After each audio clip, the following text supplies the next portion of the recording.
Hello, hello, hello. So y'all want to hear a story?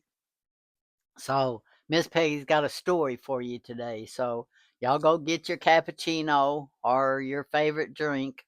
I'll wait. And y'all come back. I got a story to tell you. It's a true story. Really did happen. And it happened in Texas. So this story is the pew pew doves. Now, you can't say certain words, so we're just going to say the pew pew doves, okay? So that's the only tip you need to understand the story.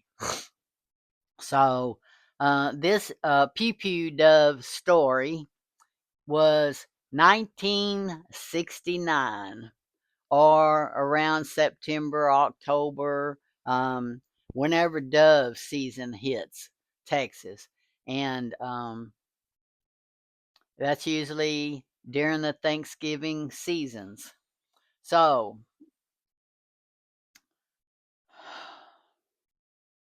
two sister in laws went dove hunting with dove hunting husbands, mine and hers. So, they said that you're going to need some waders if you want to go dove hunting with the boys. So we go, okay, you know, I don't know what waders are, but we get some. So we went to Kmart, 'cause that's what it was back then, Kmart, and we went back to the hunting department because even Wally World has a hunting department way in the back of the store. So we went back to the back of the store to the hunting department to get us some waders so we could go dove hunting with our husbands.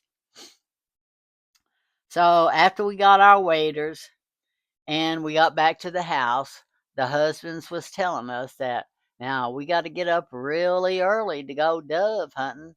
And we go, okay, what time we got to get up? They go, well, it's going to be before daylight. We go, okay, just wake us up. We'll go dove hunting with you because we got waders now. So we got up really, really early in the morning, and this was in 1969. And we got up that really early in the morning and we put on and when we got out to the country where we was gonna go dove hunting, it was out by Seagoville, Texas, out by Forney, Texas, out by where Bubba lives. Now he lives out there. Now my sister-in-law Kathy, she lives out there now also, but she did not live out there when we went dove hunting. So we got up really, really early and we drove out to the country out by Seagoville.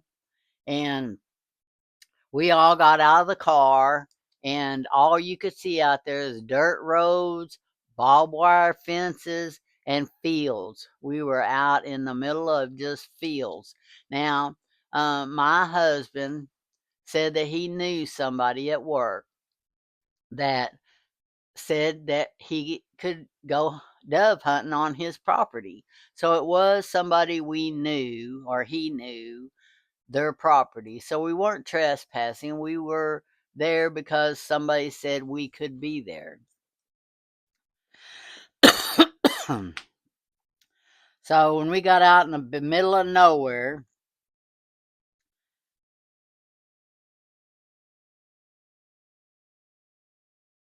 so they got the pew pews. We got all our waders on. We're in a field with chest high water. Yeah, chest high water. So we had to climb over some barbed wire fences. We went through some barbed wire fences while they hold the wire up.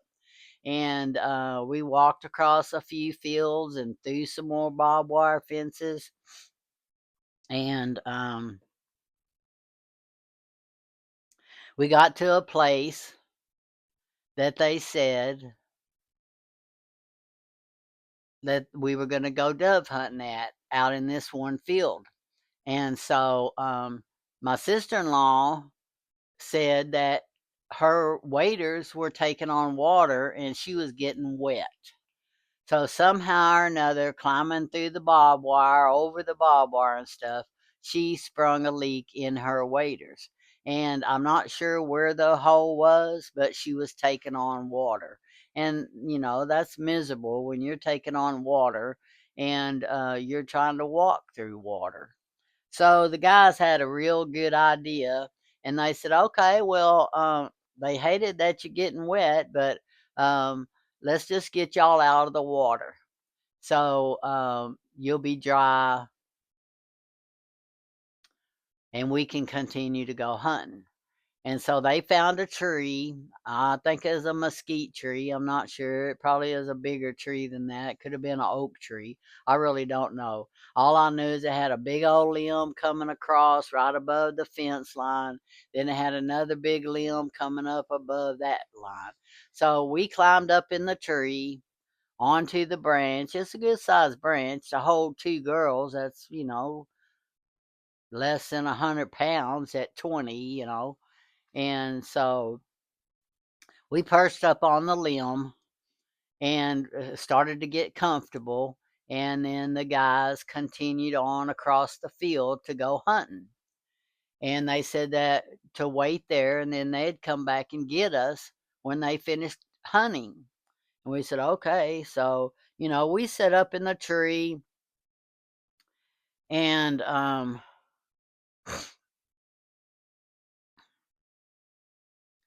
we sat up on the limb and we talked and we laughed and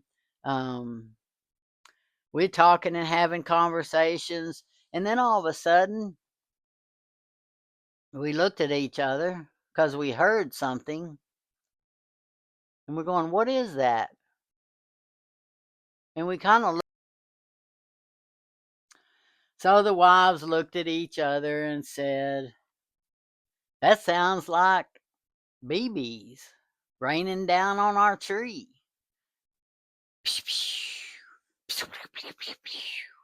Every time we heard pew pews, then we heard the BBs raining down on our tree. And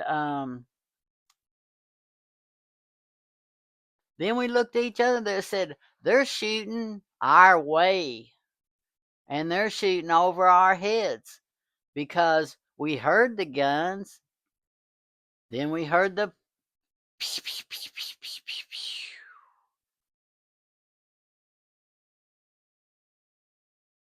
that's the moment we decided right there together that we was never, ever, ever going dove hunting again. So, when the shooting stopped and the pellets quit raining down on us,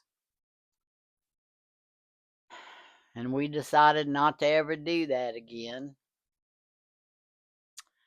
Now, almost 60 years later, every time that me and my sister-in-law talk on the phone, we always get a good laugh about, you remember when we went dove hunting with our husbands? And we laugh and we laugh and we laugh. So now, every time I see a dove on a telephone line, every time I see a dove pecking on the ground in my backyard, every time I see a dove on TV, I will always think about the two sister-in-laws that went dove hunting with our husbands. Now, the moral to this story is never, ever, ever go dove hunting with your husbands. So, I want to dedicate this story to my forever sister-in-law, Miss Kathy. Love you. Hope you watch this video and bring back some memories from our 60 years ago when we was just little, little big, little bitty. We wasn't even 20. We was still less than 100 pounds back then when we was under 18 years old. Probably 18. I think I wasn't even 19 yet. So we wasn't even 21 yet. So that's my story about dove hunting, and I'm sticking to it.